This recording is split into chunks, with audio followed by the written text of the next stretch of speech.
In this video, we're going to take a look at a more detailed view of the male reproductive system in terms of the different structures and the functions.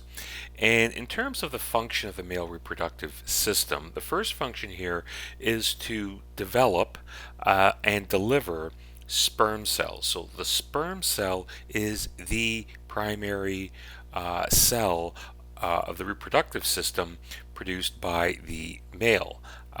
And the sperm cell essentially functions as a delivery mechanism for the the eventual offspring that contains the male contribution of the genetic information. So it houses DNA that will be delivered to the secondary and combined with the DNA of the secondary oocyte. And in this picture here you see a drawing of a typical sperm cell, and that DNA, that genetic information, is contained inside the nucleus, which is contained inside the head of the sperm cell. The sperm cell is made up essentially of three components: the head, the midpiece, which contains mitochondria, and the mitochondria functions here to provide the energy so that the tail of the sperm cell can produce force, and that energy comes in the form of cellular money, also referred to as ATP. And the tail for the sperm cell acts as a motor, and to operate the motor, ATP is certainly necessary. The second function of the male reproductive system is to synthesize and secrete testosterone. And testosterone is a cholesterol derivative molecule, and you can see a picture of that here. And this hormone is responsible for further development of the sperm cell, but being a hormone, this chemical will affect distant tissue and will contribute to tissue growth, as well as being responsible for secondary sex characteristics. What we're looking at here on this slide is the external features of the male reproductive system, and the region is just simply referred to as the perineum. So the perineum refers to a general region, roughly a diamond-shaped region between the thighs, that is defined by very clear skeletal borders. That would be the pubic symphysis on the anterior side, the ischial tuberosities on the more inferior posterior side, and the coccyx is on the posterior side as well. So these three bony landmarks make up the borders of the perineum. And contained within this region are the external genitalia of the male, the scrotum and the penis. Now, the scrotum refers to this layer of tissue made up of skin. It's made up of muscle, as well as connective tissue that contains the testes, the primary reproductive organs of the male. And the perineal raphe is pronounced, refers to a thickening of the connective tissue that forms what's called a medial seam that is evident on the surface of the scrotum.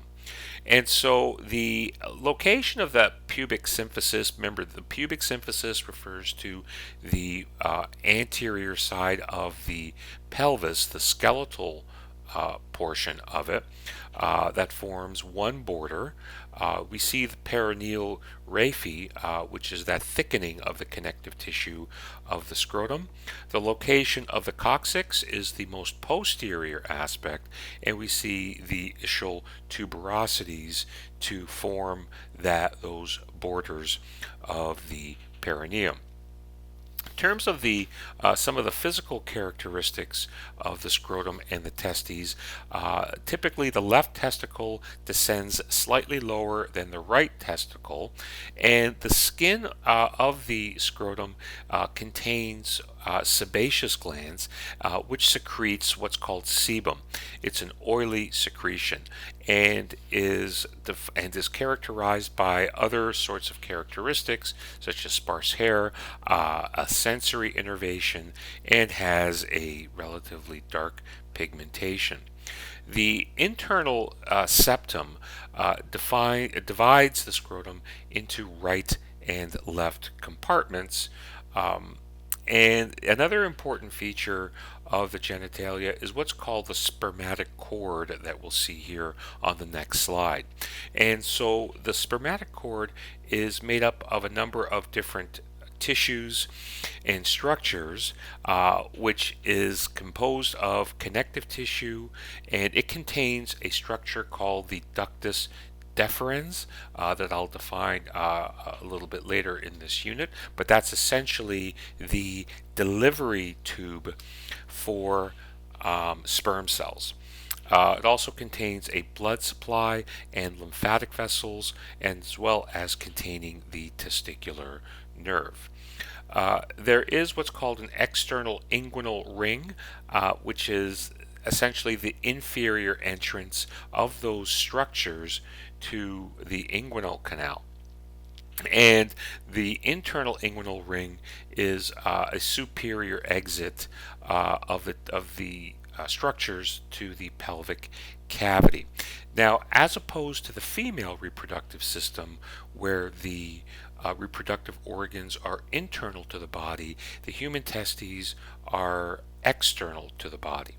And by keeping the sperm cells where those are produced external to the body, it allows the sperm cells to develop and to not denature, where the proteins start to fall apart. And so sperm cell or sperm production decreases at core body temperature. So having the sperm cells in the external genitalia keeps those cells below that core body temperature of 37 degrees, approximately 37. We do have, or the males do have a number of temperature regulation mechanisms that are important for the development and the life of sperm cells. Some other important features here that contribute to temperature regulation, but also important parts of the spermatic cord and the external genitalia, includes what's called the cremaster muscle. And the cremaster muscle is actually skeletal muscle and involves strips of the internal abdominal oblique muscle, and we'll see a picture of that here shortly on the right hand side. And the cremaster muscle tends to contract when the external temperature tends to be cold, and so by contracting, that would elevate the testes and move those towards the body to help maintain an optimal temperature for developing sperm cells. When the external temperature outside the body increases, that would tend to relax the internal abdominal oblique muscle, and the testes would then move further away from the body. A structure referred to as the dartos fascia is a subcutaneous layer containing the dartos muscle, which envelops and is part of the external layer of the tissue, the scrotum, that encircles and contains the testes. And it's smooth muscle, which means it's involuntary muscle. And so this muscle tends to contract when the external temperature outside the body tends or decreases, and that would, by contracting, it would wrinkle the scrotum and will pull the testes closer to the warm body. And by this wrinkling mechanism, this would reduce the surface area of the scrotum and help to preserve heat and prevent heat loss. And so what we see here with the external features, we have this very dense connective tissue referred to as the inguinal ligament, and the superficial inguinal ring, as you can see here, is just this opening through the inguinal ligament, and the spermatic cord, once again, is this structure that contains a number of vessels. And the spermatic cord is surrounded by a fascia or a layer of connective tissue, and underneath that connective tissue is the cremaster muscle. And the dartos fascia, as you can see here, is just even more superficial to the cremaster muscle as the portion of the scrotum. A side view or sagittal plane view of the male reproductive system, we see that there are a number of items to make note of. Going back to the urinary system, so here we see a picture of the urinary bladder and the urethra, which functions in a dual manner for the male of the species, where the urethra functions to serve both the urinary and reproductive systems. We start with the testes here, and so the testes is the source of hormone and sperm production, and the ductus deferens and the epididymis, these external features. The epididymis is an external feature that surrounds the testes and is a site where sperm cells undergo further maturation and are then delivered through the ductus deferens. And by having this duct, as you can see here, this gives the testes an exocrine function. Important for the male reproductive system are a number of accessory glands. We have what's called the seminal vesicle, the prostate gland, and the bulbourethral gland, and these glands all function and contribute secretions to the developed sperm cells that move through the ductus deferens, and provides that support to the delivery of those sperm cells. So this ends this video on the external features of the male reproductive system.